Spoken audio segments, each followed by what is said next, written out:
Hello friends, स्वागत है आप सभी के अपने YouTube channel law education GK में। तो फ्रेंड्स, जैसा कि मैं भारतीय नागरिक सुरक्षा संहिता की इस समय वीडियो अपलोड हो रही है और जो आज का हमारा चैप्टर होने वाला है, चैप्टर नंबर 22 है, यानी अध्याय। आज 22 की बात होगी और 22 में दोस्तों 4 सेक्शन शुरू में मैं बताने वाला हूं।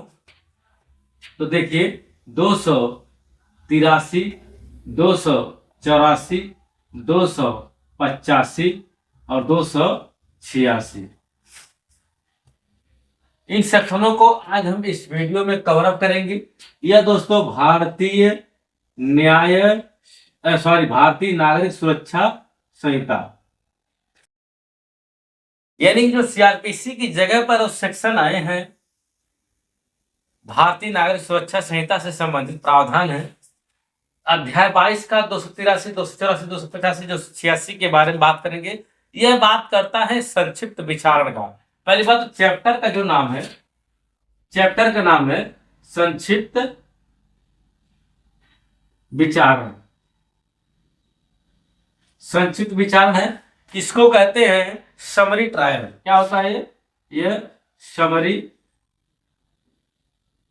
ट्रायल। यह समरी ट्रायल है, यानी संक्षिप्त विचारण। किसी भी मामले का समरी ट्रायल कैसे होता है, उसका प्रोसीजर इस चैप्टर में बताया गया, चैप्टर नंबर 22 में। तो हम शुरू के 4 सेक्शन पढ़ने वाले हैं। तो चलिए से स्टार्ट करते हैं।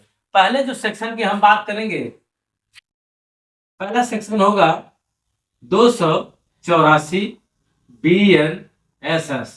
देखिए, एक सेक्शन को छोड़ रहे हैं, इसको बाद में हम बताएंगे, तब आसानी से आपको समझ में आएगा। अगर पहले ही बताएंगे तो कंफ्यूजन बनी रहेगी, इसलिए शुरू में ना करके इसको लास्ट में बताएंगे और इन सेक्शनों को कवर करेंगे शुरू में। चलिए देखिए, यह 284 सेक्शन क्या कहता है। यह बात करता है समरी ट्रायल के लिए अधिकार सौंपना। अब अधिकार कौन सौंपेगा? तो माननीय हाई कोर्ट। हमारी माननीय हाई कोर्ट वह क्या करती है, समरी ट्रायल के लिए अधिकारों को सौंपती है। किसको सौंपती है? यह सौंपती है जुडिशियल मजिस्ट्रेट सेकंड क्लास को। देखिए, 284 हमारा कहता है कि माननीय high court judicial magistrate second class को समरी ट्रायल के अधिकार को सौंपती है। ठीक, अब अधिकार कौन कौन से अधिकार हो सकते हैं, और अधिकार सौंपेगी तो उसका निपटान हो सके आसानी से, ताकि आसानी से बढ़िया स्तर तरीके से मुकदमे को खत्म किया जा सके। मेन उद्देश्य इसका यही है। देखिए, जैसे कौन कौन से वह सौंप सकते हैं, हम पहले पॉइंट से इसको समझने का प्रयास करेंगे। केवल और केवल जुर्माना से दंडनीय, केवल जो जुर्माना से दंडनीय अपराध, ऐसे अपराध जो जुर्माना से दंडनीय है, उनको judicial magistrate second class summary trial करेगा। अब इसमें कौन कौन से हो सकते हैं, इसको भी देख लीजिए। जैसे सार्वजनिक उपद्रव कहीं पर हो रहा है या वैध आदेश का कोई पालन नहीं कर रहा है, तो उन स्थितियों में माननीय high court judicial magistrate second class को इस मामले को ट्रांसफर कर देगा। अब देखिए, दूसरे बात करेंगे अगर, तो 6 माह तक के सजा, 6 माह तक के सजा, ऐसे मामले जिसमें 6 माह तक की सजा का प्रावधान किया गया है, उन मामलों को माननीय high court judicial magistrate second class को सौंपेगा। अब एक ऐसे मामले हो सकते हैं, जैसे चोरी के मामले हो सकते हैं, छोटी मोटी चोरी हो सकती है, या एकाध दो झापड़ मारपीट हो सकती है। हल्के फुल्के मामलों का जो मामला है, जो समरी ट्रायल है, उसमें क्या करते हैं, second class judicial magistrate second class इस मामले को देखता है। ऐसे मामले जो ऐसे प्रयास होता है या फिर उकसावा, अब ऐसे मामलों का जो सिर्फ प्रयास किया हो या उकसावा हुआ हो, ऐसे छोटे मोटे मामलों को क्या करते हैं, जुडिशियल मजिस्ट्रेट सेकंड क्लास देखते हैं। अगर कोई व्यक्ति सार्वजनिक स्थान पर कचरा फैलाता है तो उसे जुर्माने से दंडित किया जा सकता है, ये बात सही है। या फिर 6 मास तक का कारावास है, तब जुडिशियल मजिस्ट्रेट सेकंड क्लास उस मामले को देखेगा। यहां तक बात समझ में आई। और देखिए इसका मकसद क्या है। मकसद, अगर मकसद की बात करें तो 284 बियनस का क्या मकसद है, तो फ्रेंड्स आसानी से देख लीजिए। इसका सारा मकसद यही है कि किसी भी मामले को तेजी से निपटान किया जाए या उसको सरल बनाया जाए आसानी से, ताकि ऐसे मामले हाई कोर्ट में पेंडिंग ना हो। इन मामलों को, जो छोटे मोटे मामले हैं जो कि समरी ट्रायल है, ऐसे मामलों को आसानी से निपटाया जाए ताकि वो हाई कोर्ट के लिए सिरदर्द ना बने, मतलब वहां तक ना पहुंचे, इनको यहीं पर खत्म कर दिया जाए। इसका मेन उद्देश्य यही है। तो आशा करते हैं कि आप 284 सेक्शन को बाकायदे समझ लिए होंगे। अब अगली सेक्शन की तरफ बढ़ेंगे, 285।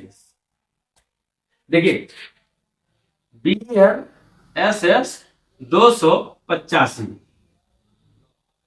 अब इस सेक्शन की बात कर लेते हैं। यह बात करता है समरी ट्रायल के लिए सरल प्रक्रिया की। क्या बात करता है? समरी ट्रायल को सरल बनाने के लिए।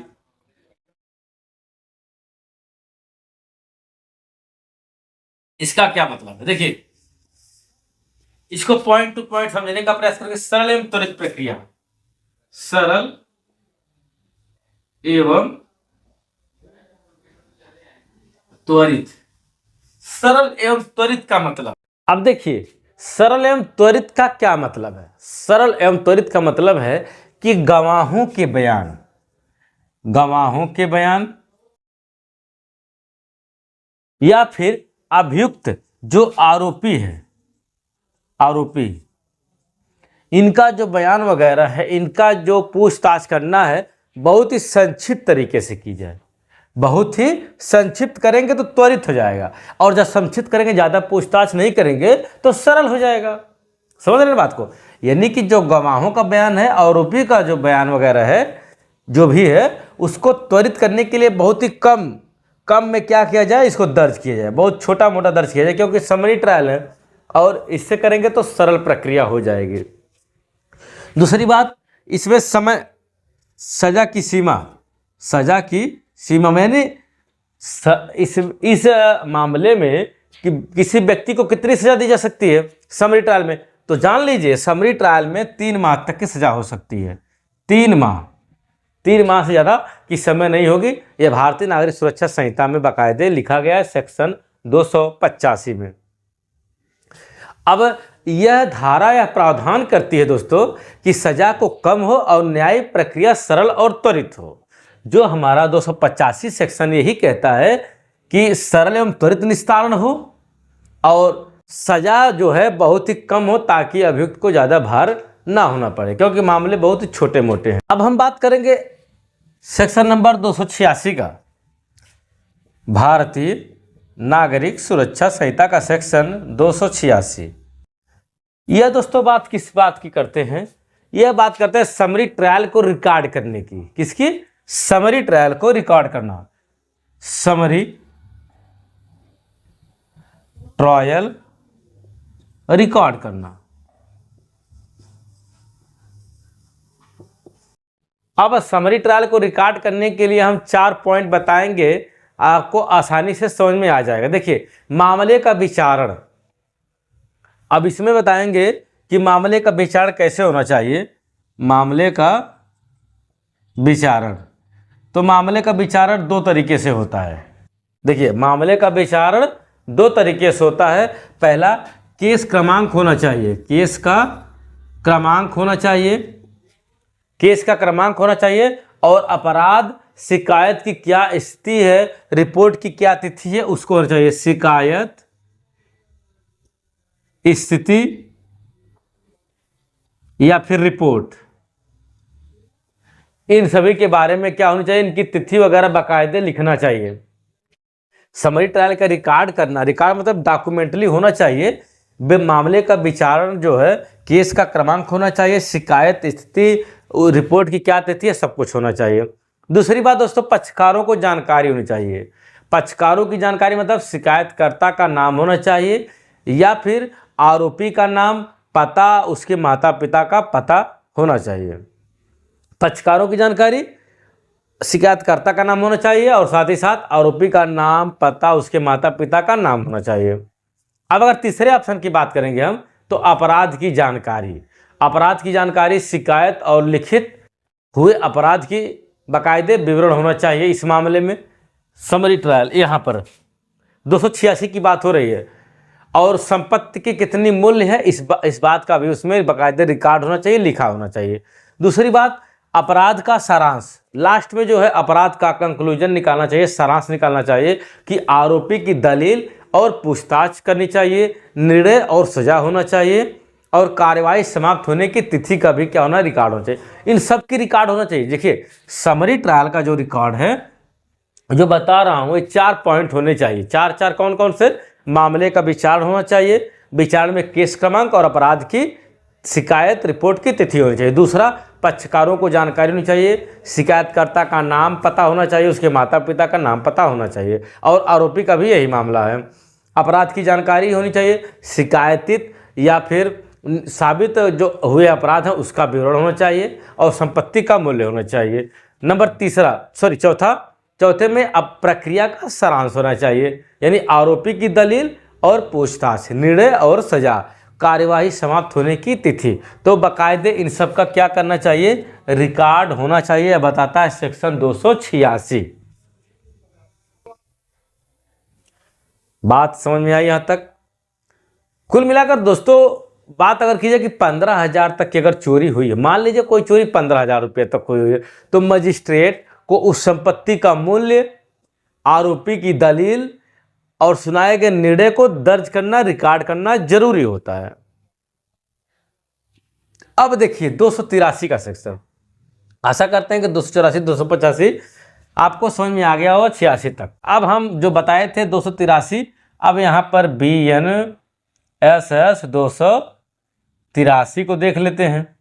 इनका भाई साहब क्या योगदान है? ये कहते हैं कि 284, 285, 286 में जो भी प्रावधान किए गए हैं वो 283 से संबंधित प्रावधान हैं, उसी पर 283 पर ही आधारित ये सारे प्रावधान बताए गए हैं।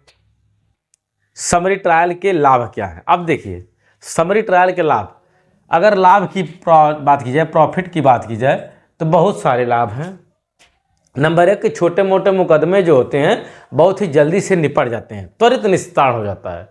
दूसरी बात की जाए कि मामूली मामले जो निपटान है उनका तुरंत हो जाता है, और छोटे मोटे अपराध को सीमित रख, सजा की बात की है मैंने, जो छोटे मोटे जो अपराध हैं उनमें सजा क्या है, सीमित की गई है। इससे जेल में संख्या भी कम होगी और ट्रायल भी खत्म हो जाएगा, अपराध भी खत्म हो जाएगा समाज से, ऐसा इस चैप्टर का मानना है समरी ट्रायल का।